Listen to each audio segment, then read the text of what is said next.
Ini bukan Quran, bukan buku doa-doa, bukan kitab kuning yang biasa dibaca di pesantren. Percaya atau tidak, buku ini dibaca oleh Galileo Galilei, Johannes Kepler, René Descartes, sampai Leonardo da Vinci.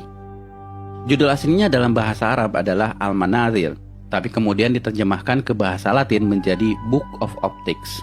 Ini adalah buku sains paling berpengaruh dalam sejarah sains di Eropa, bahkan seluruh dunia dalam bidang optik. Tanpa buku ini, mungkin sekarang tidak ada yang namanya kamera.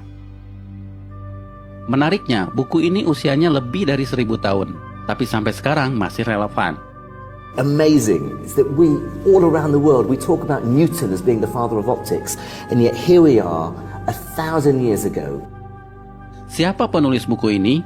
Orang Barat menyebutnya Al-Hazen, sebutan Latin untuk Al-Haytham.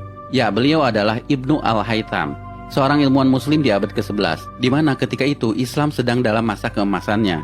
Orang Barat menyebutnya the Islamic Golden Age. Allow me to introduce Ibn al-Haytham, a great scientist whose ideas led to the invention of the camera. You invented the camera? Mungkin bagi kalian, Ibnu Al-Haytham bukan siapa-siapa. Bahkan banyak muslim yang tidak kenal beliau.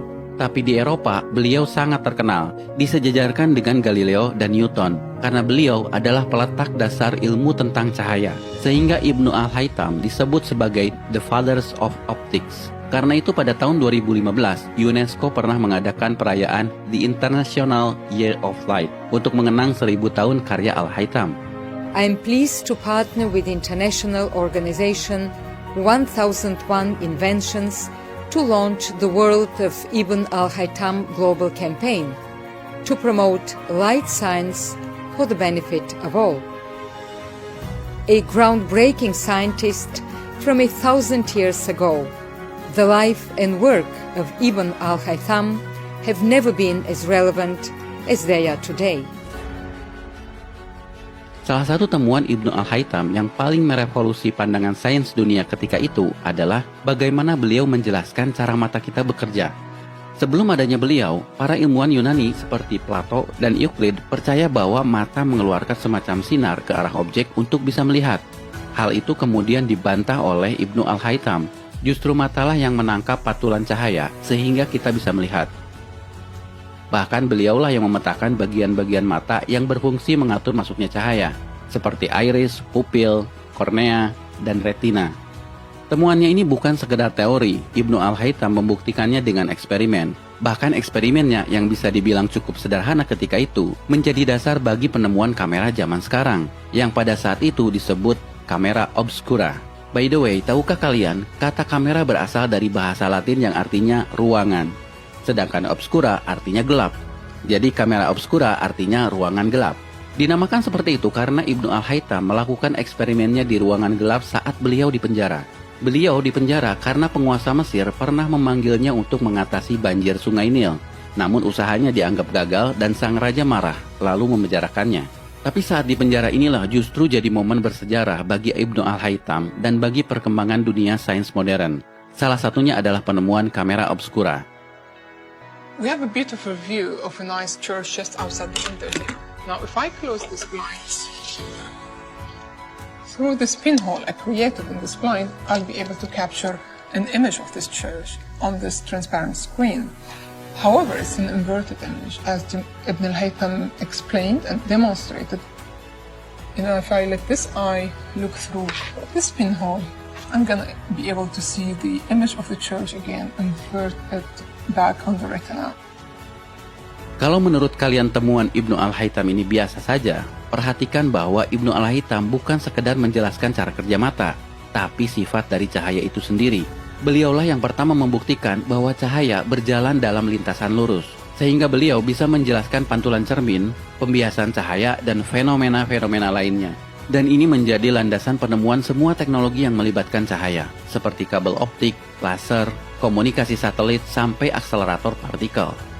I'm sort of wondering what Ibn al-Haytham would think doing experiments with candles and pinhole cameras.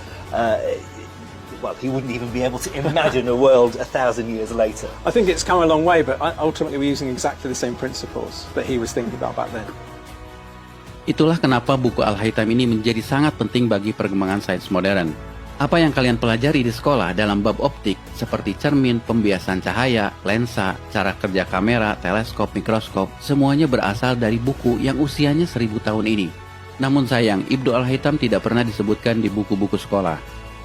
For me, what's so amazing is that we, all around the world, we talk about Newton as being the father of optics, and yet here we are, 1,000 years ago, 700 years before Newton, and here's a ray diagram. There's a convex lens, and there's a focal point, and there's all the ray lines and parallel lines and the angles of refraction.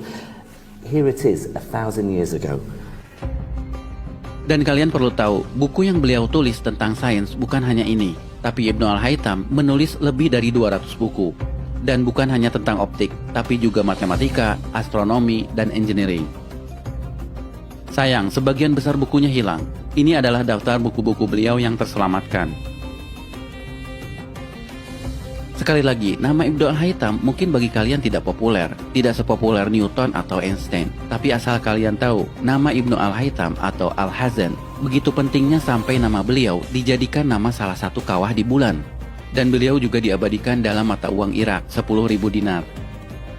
Dan ini adalah film yang diputar di perayaan di International Year of Light, kerjasama UNESCO dan 1001 Invention. Sebuah film yang mencoba menggugah kesadaran kita bahwa ada peran peradaban Islam dalam sains modern.